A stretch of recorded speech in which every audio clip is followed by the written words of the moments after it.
Okay, today is going to be a very quick smash and grab session. I am working today. I've got a late start. I've got a couple of hours first thing in the morning now just to go and catch the fish.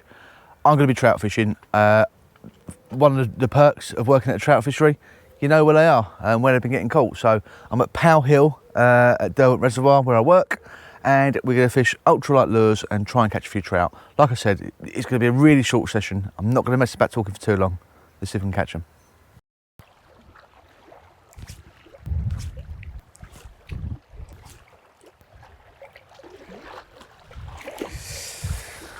Right, I'm going to try and get out of this wind. I think it's bloody cold, and this wind with ultralight lures is not ideal. I think if I go around this corner just a bit further down the south shore, I should be able to get out of it a little bit. Okay, it's quite shallow here, so I'm going to switch to something I can fish a bit shallower. I've got an OMTD trout jig head and one of the Berkeley power bait naiads, I think they're naiads, yeah, naiads, 70mm naiads that are garlic scented. So I can fish it a little bit slower and fish over the shallow water a bit more effectively, I think. Even though the wind will probably restrict my casting a little bit, I feel like it's worth it. So we'll give that a go.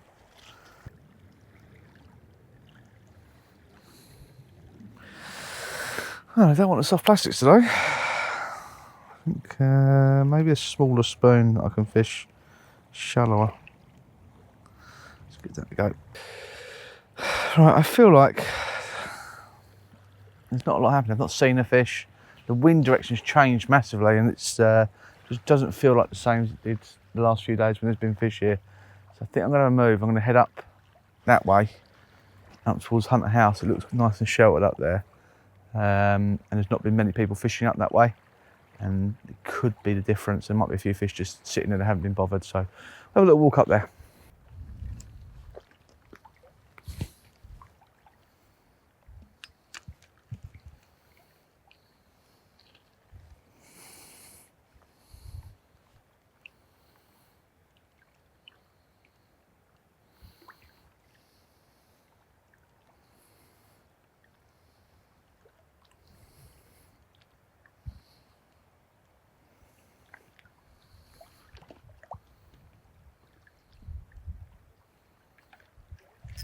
There we go.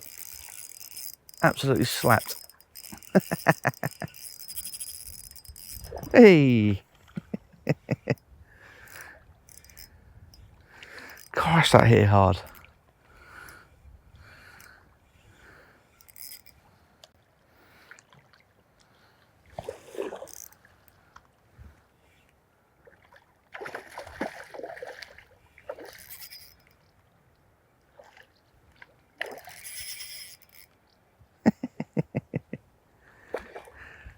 Something about trout fishing, and when you catch them, it just makes me laugh. Oh. Right, come on, get out of those rocks. That's nothing silly, please.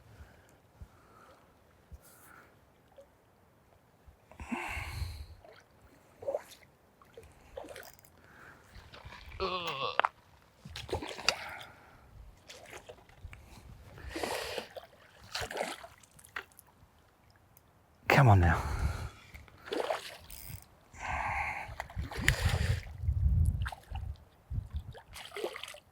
In the net. Thank you very much. Get a quick look. See my orange spoon there to the corner of its mouth. We've got barbless hooks, so we should just be able to nip that out quite quickly and easily. If I can get my fingers around it. Oh. Come on now. Hook out. Ooh. There we go. Get a quick look, make sure you're actually in frame. There we go. Back in the water. I've never touched a fish once. Wait for it to recover a little bit. Turn it around the right way. It should shoot off. Cool, brilliant stuff. Okay, so this is what I caught that fish on. It's a little orange glitter spoon with a single hook on the back. It is 3.2 grams. It's one of the gunky rainbow spoons. I forget which model. Orange on one side, sort of brassy colour on the other. I'm doing nothing complicated. I'm literally just casting and retrieving. That's it. As soon as it hits the water, I'm engaging the reel and just retrieving. I'm not letting it get down. It's very rocky and weedy. I don't want to be losing loads of gear, so I'm just keeping it above that, and it seemed to work. But after that fish, I've had about 5 or 6 casts since and had nothing. But there's probably a few fish around, so because very infrequently would trout be on their own. So I think what I'm going to do, I'm going to swap this out to soft plastic just as a change more than anything, and just see if I can nick a fish doing that. Okay, I put the Berkeley Naiad back on. Just wonder if it might be a little bit big today. I'm going to fish it for a little while. I like the fact it's got a nice big presence in the water, but it might be a little bit obnoxious, so I might switch to a little bit more, how'd you say, a little bit more subtle after a while. We'll give it 5 or 6 casts, see what happens.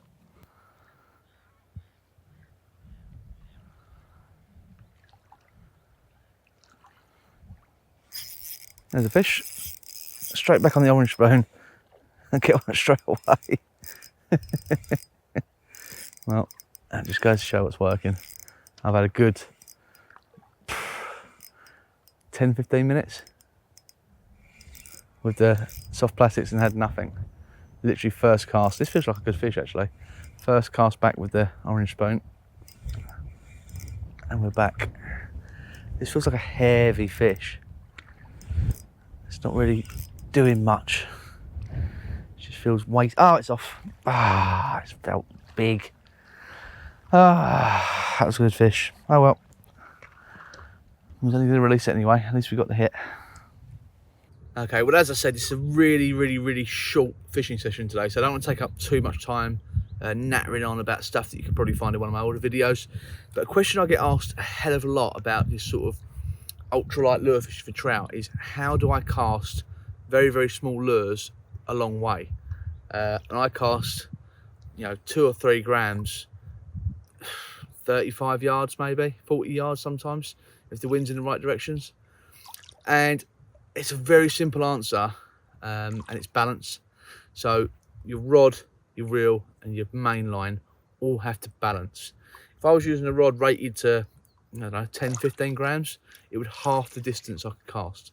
The reason for that is the weight of the lure is what loads your rod for a cast. So if I'm using a light lure and a heavy rod, that rod's not going to bend when I load up to cast. So it's not going to use its expend its energy propelling my lure anywhere. It's just going to stay straight, and you're not going to get any distance.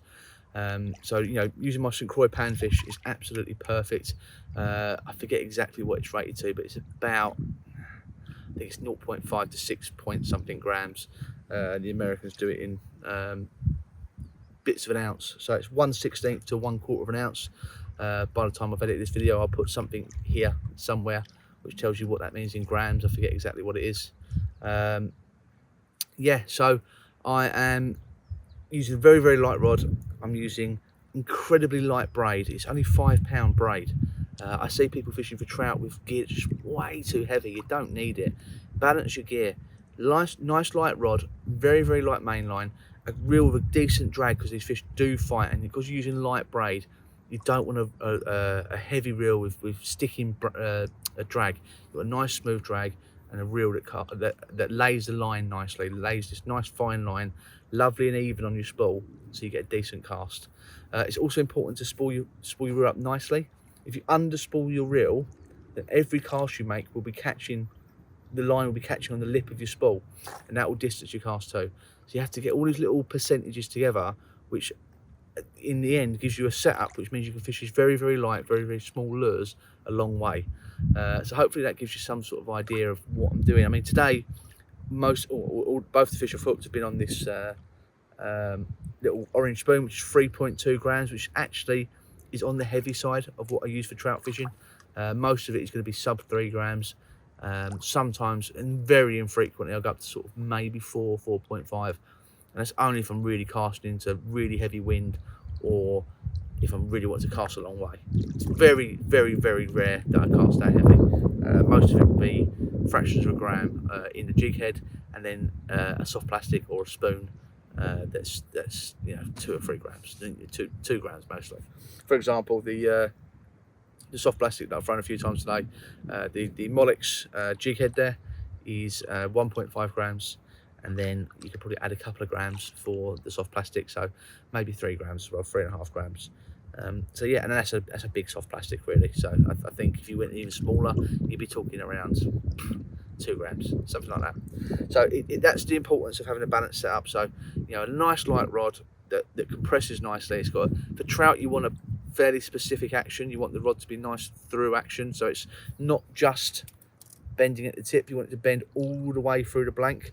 There's a few reasons for that. A, it's nicer to cast lighter lures with that action, and B, it absorbs those big heavy like head shakes and jumps that trout tend to do. They tend to really, really shake the head from side to side. Well, my camera just knocked itself over. Well, the wind knocked my camera over. So where were we? Yeah, so the action of the rod absorbs the fight of the trout. So you need quite a specific action. When I'm fishing reservoirs and big waters, I like my St. Croix panfish. If I'm fishing smaller still waters or rivers, then I'll go to my trout series, St. Croix trout series. Yeah, that's it. It's very simple. You don't need to overcomplicate it. A lot of people overthink trout fishing. You don't need to. They're not particularly clever fish. Just remember that, everyone. They're not clever. You just need to work it out on the day. So it takes a little bit of hard work, maybe a little bit of walking. Rattle through your lures. You will find what they want. I've now found that they want an orange spoon. I'm not going to fish anything else now. I'll fish that until my session's finished. If we can get one more fish, I'll be happy. I'm going to try and get this on film. There's what I think is a family or a group of buzzards all just flying around in circles, crying at each other. Really cool to watch. They keep circling up and then dive bombing down.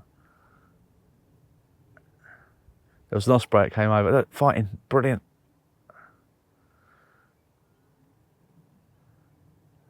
There was an osprey that came over 15-20 minutes ago, but the buzzards chased it off. Really cool.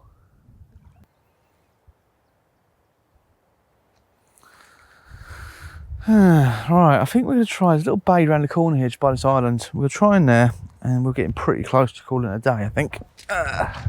Work, unfortunately, will start fairly soon. Right, I've got about 20 minutes left. I think I have one last move, just back down, just past where I started this morning. Wind seems to have switched a little bit, might make it a bit more fishable. So we'll head down there and give it a little go for 20 minutes and call it a day.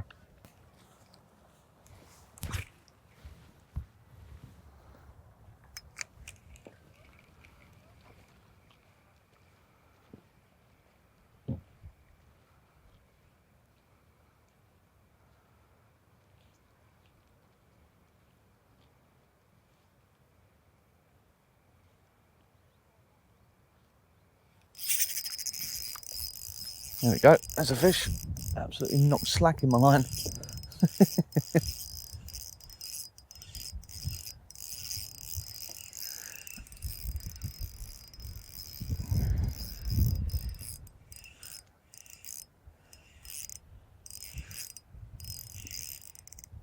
Feels like a good one as well.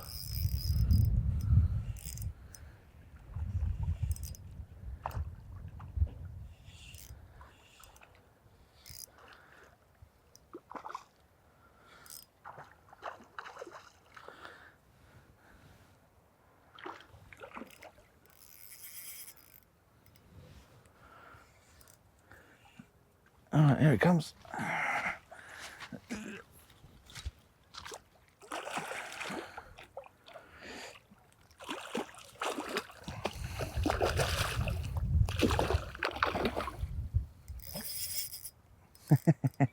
Didn't like the net.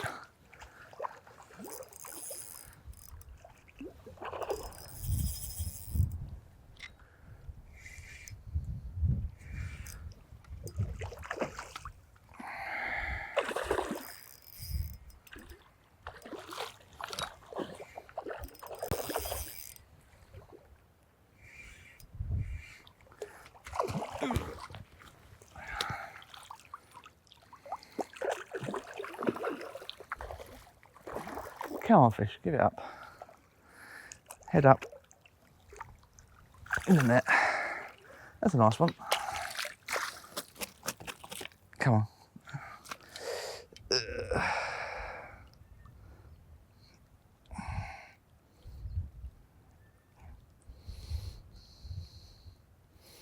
God, I struggle to get my hands around these hooks.